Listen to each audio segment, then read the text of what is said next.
Hello, wherever you're viewing me from in the world. Philip here, coming to you from Chiang Mai in northern Thailand. And today I'm starting a new series of short videos, and I'm reading the food for thoughts that come at the beginning of each of my chapters in my book that I wrote and published a year or two back called Menu for a Spiritual Revolution, Health, Harmony and Happiness. Now there's 19 chapters in this book, so we're going to do 19 videos. And basically in each chapter, it's a book that's designed to help you, the reader, maximize your life, optimize your health, harmony and happiness. And from that foundational default state of being, you can achieve everything you want to achieve. So it's really like a total guide to self-development. And that means discovering who you are and how life works. So today we're going to do, or this video, we're going to do chapter 1. Now chapter 1, I'll give you the title. Chapter 1 is called Welcome to Your Spiritual Revolution. And there's 2 food for thoughts, and I'll read them out. And then I'm just going to give you a little comment on them. Be the change you want to see in the world. And this is attributed to Mahatma Gandhi. And the second one is, I never let my schooling interfere with my education. And this was by Mark Twain in the 1800s. Now, just for this introduction video, I'll give you my ideas and why I wrote those. Now, in fact, I was writing them for years before, so I may have a different view today. And then in the successive chapters, in chapter 2, chapter 3 and so on, I'm going to invite you to do a task each time. So what I will do, and you can do it this time if you want to, when I read out the food for thoughts, I'm going to invite you to pause the video and think what it means to you. And then when you've had a reflection, you can come back to the video and see what I have to say about it. Okay? Deal? I'm coming to you, by the way, from our tea tree house, which is like half an hour outside of Chiang Mai city. So if you hear birds, that's why. It's beautiful here, lovely and peaceful. Be the change you'd like to see in the world. I think this is a really important piece of wisdom, because we all sit here, and especially in our current times, and the world looks quite a dangerous sort of place, a bit fearful, lots of angst. The whole human family had to handle the huge eruption of the 2020 event. And I think it's fair to say that most human beings are struggling, stressed, living too fast, not enough time, not enough focus, too many dreams and not enough realizing of the dreams, and so it goes on. And it's easy, especially in the political way of thinking, which is what dominates our world, because it's politics from the government, it's politics in the media, and you even get politics in your workplace where people are not being very nice, talking about other people behind their back or being negative towards people. And you know, if I'm going to stab you in the back or be negative about you or somebody else, whether it's to you or not, who's carrying the negative energy? Me. So be the change you'd like to see in the world. So if we don't like what we see out there, and then we should take the responsibility to be who we want other people to be. Because the political way says, this is the correct way, you're doing it wrong, do it this way. And it's me determining for you how you should live. And none of us like that. We rebel against it instinctively. Whereas, if I don't like something and I make changes to myself, and in so doing I become a positive force of energy, you will see that energy and you'll feel it and you'll sense it and you'll want some of it yourself. So, you know, if I bring you negative energy, you don't want it, you can feel the negative energy. But if I bring you some positive energy, you'll feel it and you might want it yourself. So in this way, what happens is, if you be the change you want to see in others, you're offering yourself as a mentor or an inspiration or a guide for other people to follow you. Because, you know, quite often humans are a bit disparaging about each other, saying, oh yeah, you know, they're just following like sheep.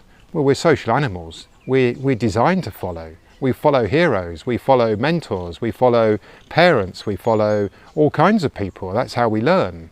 So if you want a better world, then it's for you to become a better person. And then you will love the world. The world will look different. It'll look much different.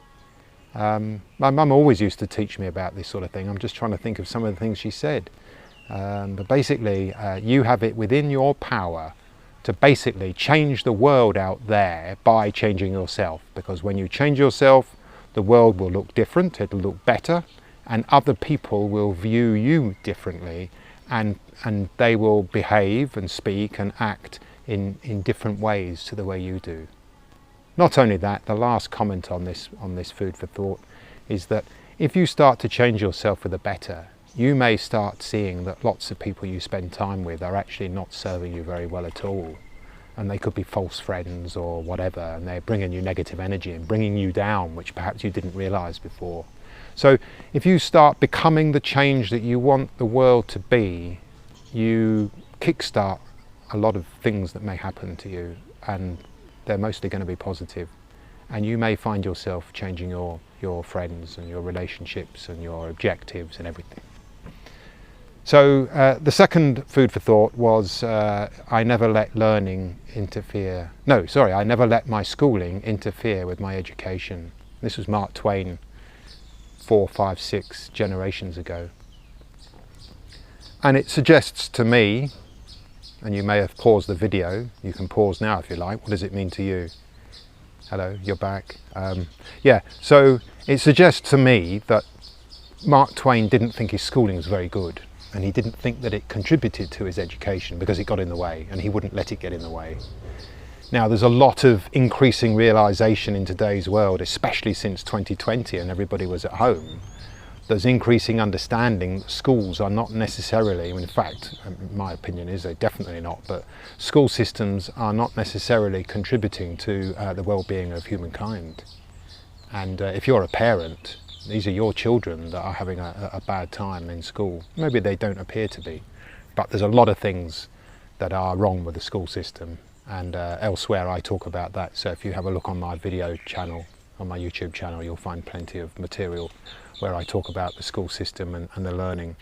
But in short, the schools don't teach us, or they don't teach children how to learn or communicate. And this is pretty devastating for a social animal, because then we become adults and we didn't learn how to listen, we didn't learn how to speak properly, and we didn't learn how to do our own research, to think for ourselves, to reflect, to develop ourselves. None of those skills were given to us during our schooling. In fact, worse, they were suppressed. So, and it's not new. We can see from Mark Twain's quote that schooling doesn't seem to do a job. So, if you're an adult, it's too late. You've had your schooling. You can't go back to school, but you wouldn't want to, because they're arguably even worse now. And if you're a parent, it's your children that are going to these school systems and being damaged, because we've all been damaged. If we were all hunky-dory, happy and healthy and living in harmony, 2020 would never have happened, and we wouldn't have had something like 240 wars in the last 280 years, and we wouldn't be in constant conflict. That said, there's a lot of underlying positive energy emerging in the world. There's lots of people in education rebuilding education. There's people in the healthcare system tuning back into natural healing. There's all manner of citizen journalists coming along and speaking honestly and truthfully from their own hearts and their own lives, and counteracting, to be frank, the bullshit and lies that we see on mainstream media most of the time. Maybe they're not even lies, maybe they're just people with clouded judgment, which comes from the schooling system. So that's my food for thought for chapter 1.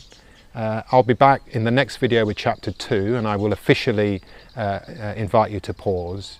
But if you like the sound of these videos, and if you like these foods for thoughts, they obviously come from my book, I'll put the details about my book in the description below. I have a link for you where you can go and listen to the preface. I read out the preface myself, and it's a 17-minute audio file, and then you get chapter 1 to read. And then I've got a few testimonials and a few photos and a list of contents for you.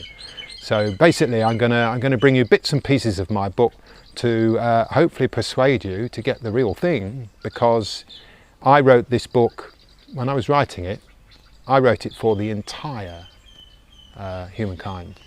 Obviously there's not going to be 8 billion customers, but I wrote it for everybody because I think we're all struggling. Even if you're relatively well off, you can still improve yourself and you can become a better mentor for other people. So my book is useful for anybody at any stage of their journey. Thank you for listening. Come back for chapter 2. Bye bye.